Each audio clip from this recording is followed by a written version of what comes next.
Wrongfully imprisoned for 15 years, all he got in the end was the true culprit's arrest and a long overdue exoneration. Just when the white-haired grassroots cop, Wang Wenhai, thought his life was completely ruined, he opened his eyes and found himself back in 2001, the turning point that changed his entire destiny. This time, he would trample over the frame-ups and the life sentence. He was going to defy fate and rewrite his life. In a restaurant in Qingshan County, Nanyuan City, Gao Chang, who had just passed the civil service exam for the county committee, was breaking up with her boyfriend of 6 years. In her eyes, 25-year-old Wang Wenhai, still a lowly cop at a rural police station, was no longer good enough for her. "Let's break up. You're a good guy, but I have a better future ahead of me now. We're just not on the same path anymore." Faced with these heartless words, Wang Wenhai was surprisingly calm. He was in no mood to deal with this ex-girlfriend who dumped her lover the moment she secured a government job. Because inside, his mind was already reeling, he had been reborn.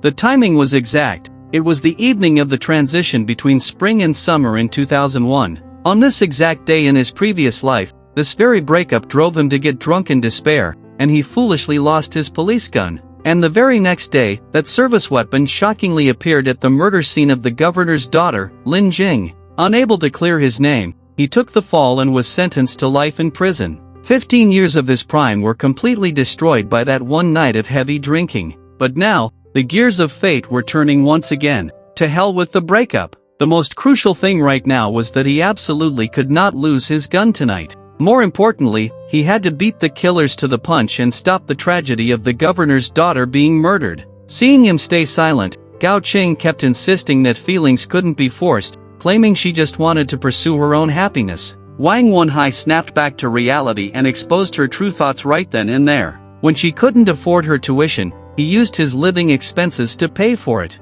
When her family cut off her allowance, he worked 2 jobs to support her, and later, when she was studying for the civil service exam, he funded her with his salary. Now that she had become a civil servant, she just wanted to ditch this lowly cop. Since she wanted to break up, Wang Wenhai agreed, but he demanded that while the living expenses could be written off, the 4 years of tuition fees must be paid back. After all, he earned the living expenses from his part-time jobs, but the tuition was his parents' hard-earned money. He wasn't going to let her take advantage of that for free. Gao Chang froze for a moment, then pulled 2 stacks of cash from her bag, slammed them in front of Wang Wenhai, and declared that from today on, they were even. Before leaving, she condescendingly told Wang Wenhai that her new boyfriend was Yi Shangyang. She warned him that he knew exactly who Yi Shangyang's father was, so he'd better not ask for trouble. With that, Gao Chang turned and walked out of the restaurant without a single backward glance. Watching Gao Chang's retreating figure, Wang Wenhai fell deep into thought. The name Yi Shangyang reminded him of the hidden truth behind Lin Jing's murder. 23-year-old Lin Jing was a reporter for the Nanyuan Daily, and the place where she was murdered was Qingshui Garden, near the medical college. She was silenced by the mastermind because she had uncovered a prostitution ring in Qingshan County. Because of Lin Jing's death, Governor Lin Qingyun was furious and ordered a province-wide crackdown. According to the police investigation afterward, there were 2 killers. They first robbed Lin Jing's home of her valuables, then attempted to assault her, and murdered her when she fiercely resisted. And that mastermind was directly connected to Yi Shangyang's father, Yi Tianda, the secretary of the Political and Legal Affairs Commission of Qingshan County. Wang Wenhai knew very well that he couldn't take on 2 killers alone. He had to find some backup. He picked up his second-hand Nokia and dialed the number of his police academy classmate, Su Hanwei. Su Hanwei now worked in the Criminal Investigation Brigade of the County Public Security Bureau. In his previous life, after Wang Wenhai went to prison, it was Su Hanwei who helped take care of his parents. He firmly believed in Wang Wenhai's innocence, and even helped him find a stable job after his release. Unfortunately, Su Hanwei's luck ran out. Less than half a year after being promoted to captain of the anti-drug brigade in Qingshan County, he died in the line of duty during a drug bust. As soon as the call connected, Su Hanwei teased him, asking why this great romantic wasn't keeping Gao Chang company and suddenly thought to call instead. Wang Wenhai snapped at him to cut the crap and come out for dinner, using his recent breakup as an excuse to get some comfort. Dinner was just a front. Now that he was reborn, he was definitely going to bring his best bro along to earn some merit. At 7:30 p.m., inside a private room at a hot pot restaurant near the entrance of Qingshui Garden, Holding his drink, Su Hanwei earnestly advised Wang Wenhai to work hard at the police station, find a chance to transfer to the sub-bureau later, and marry a pretty police girl just to piss his ex off.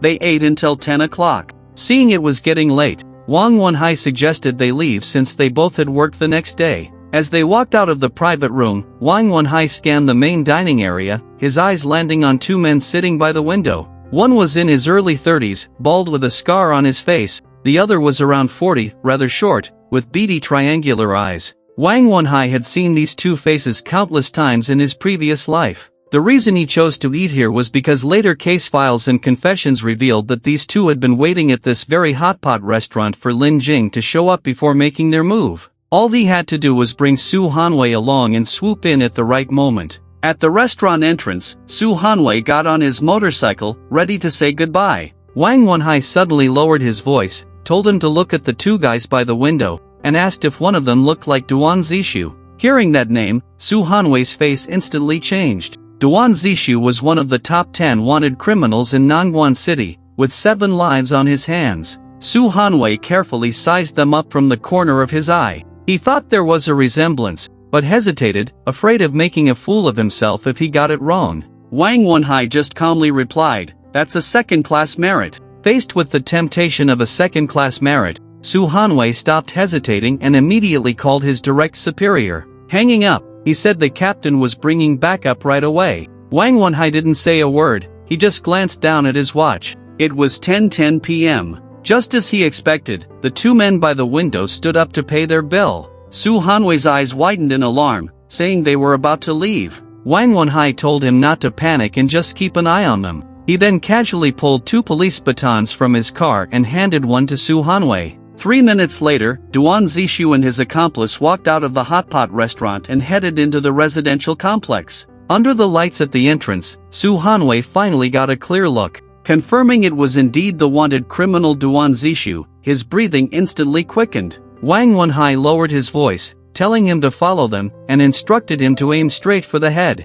When dealing with such vicious thugs, they had to go for maximum damage. The two pushed the car doors open and followed, keeping a distance of about 100 meters, their eyes locked on the figures ahead under the bright streetlights. As a professional detective, Su Hanwei quickly sensed something was off and whispered that the two seemed to be about to commit a crime. Wang Wenhai told him in a deep voice to stay sharp, knowing full well that Lin Jing's safety was tied to his own future. After walking for a few minutes, the two men ahead stopped in front of a building and rang the doorbell. A woman's voice came through the intercom. One of the men claimed to be from property management, lying that the downstairs electricity meter was broken and asking her to come down to help check it. Though surprised, the woman agreed. By this time, Wang Wenhai and Su Hanwei had closed in to less than 30 meters away. Wang Wenhai suddenly shouted at the men ahead, asking what they were doing. Duan Zishu and his accomplice froze for a second and instinctively turned their heads. As Wang Wenhai kept walking forward, he casually asked if they lived there.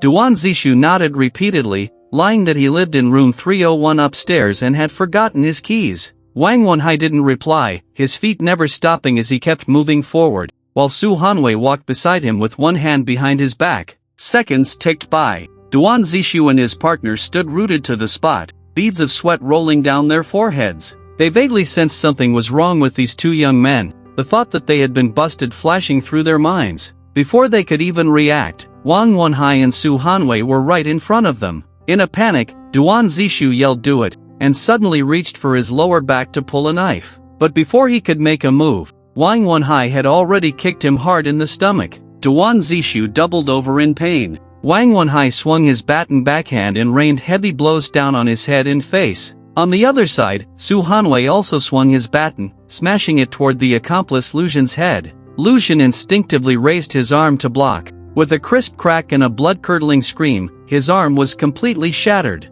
In mere moments, Duan Zishu and Lu Xun were lying on the ground, faces covered in blood, completely losing their ability to resist. Wang Wenhai warned them coldly, "Police! Nobody move! Move again and you're dead." Just then, the building door was pushed open, and a girl wearing a coat walked out. Seeing the scene before her, the girl was dumbfounded and instinctively opened her mouth to scream. Before she could make a sound, Wang Wenhai pulled out his prepared police badge, revealing his and Su Hanwei's identities. When he mentioned that Duan Zishu on the ground had 7 lives on his hands, the girl was terrified. She quickly introduced herself, saying her name was Lin Jing, a reporter for the Nangguan Daily. Looking at Lin Jing in front of him, Wang Wenhai recalled her despair right before her death in his past life, secretly vowing never to let the tragedy repeat itself this time. He explained how they tracked the suspects, then changed the subject, asking Lin Jing if she had offended anyone recently, as it felt like the attackers came prepared specifically for her.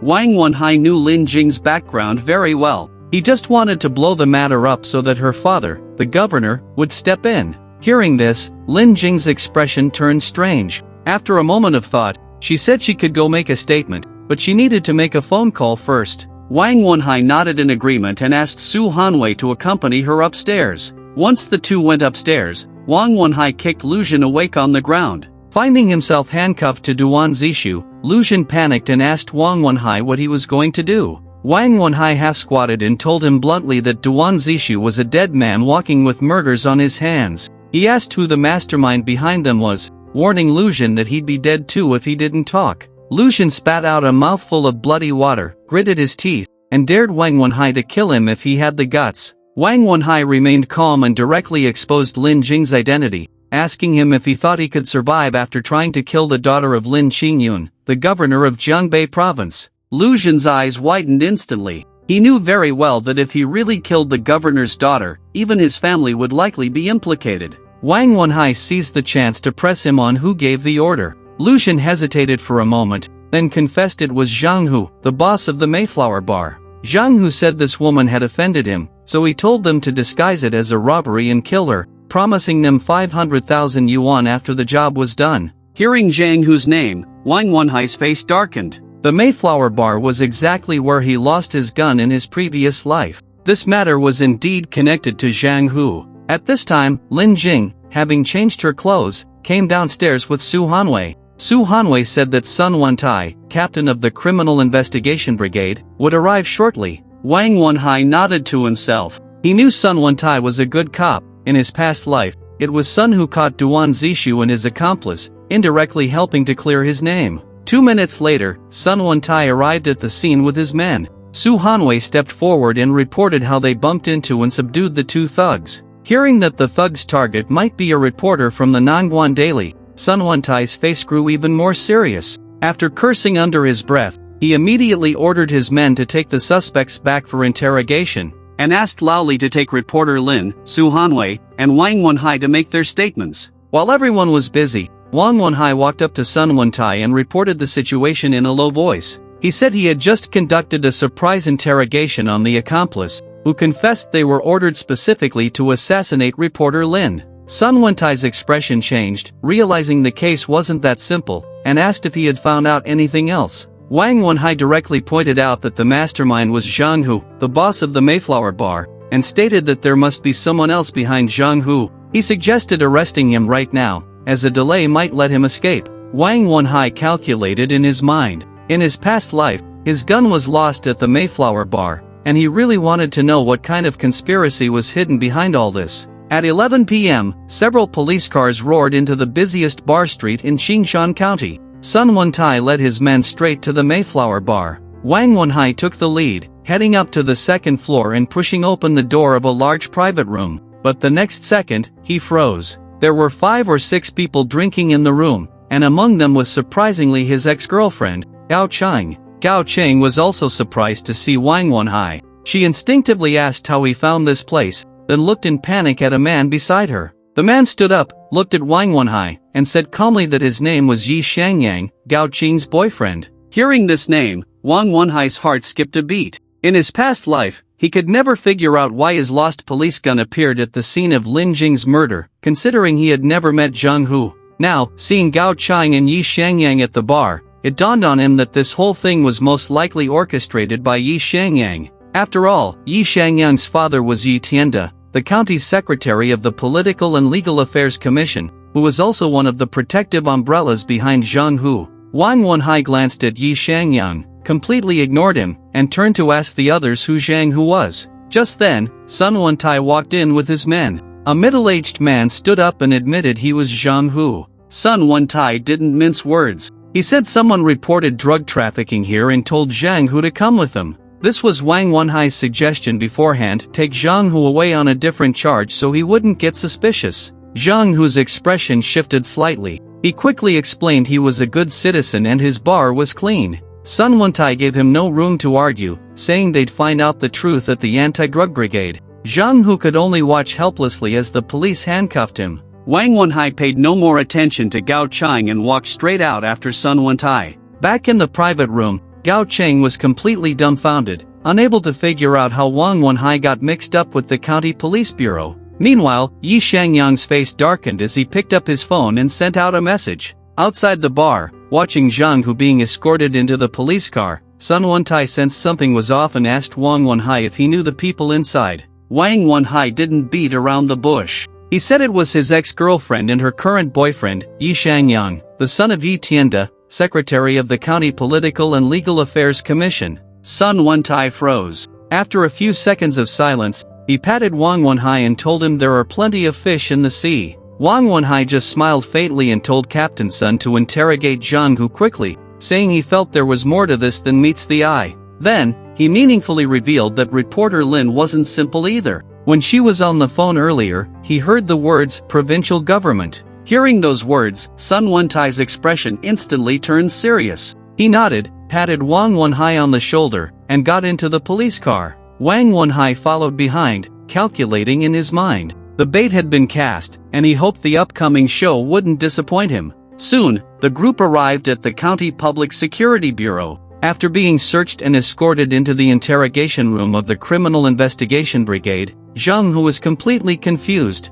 He instinctively looked at Wang Wenhai sitting across from him and asked, "Aren't you guys from the anti-drug brigade?" Wang Wenhai, who was specially approved by Sun Wentai to join the interrogation, told him not to worry about which brigade they were from. He directly asked if he knew Duan Zishu and Lu Zhen. Zhang Hu shuddered, then feigned a blank look, claiming he had never heard of those two. Wang Wenhai smirked, saying a bar owner wouldn't be ignorant of wanted murderers. He told him to stop playing dumb, they wouldn't have arrested him without evidence. Beside him, Sun Wentai slammed the table and shouted at Zhang Hu to be honest, accusing him of daring to murder a reporter. Hearing this, Zhang Hu realized someone on Duan Zishu's side must have ratted him out. He took a deep breath and insisted he knew nothing about murdering a reporter. He claimed someone was framing him, certain the police had no direct evidence. Sun Wentai frowned and was about to speak, but the interrogation room door was suddenly pushed open.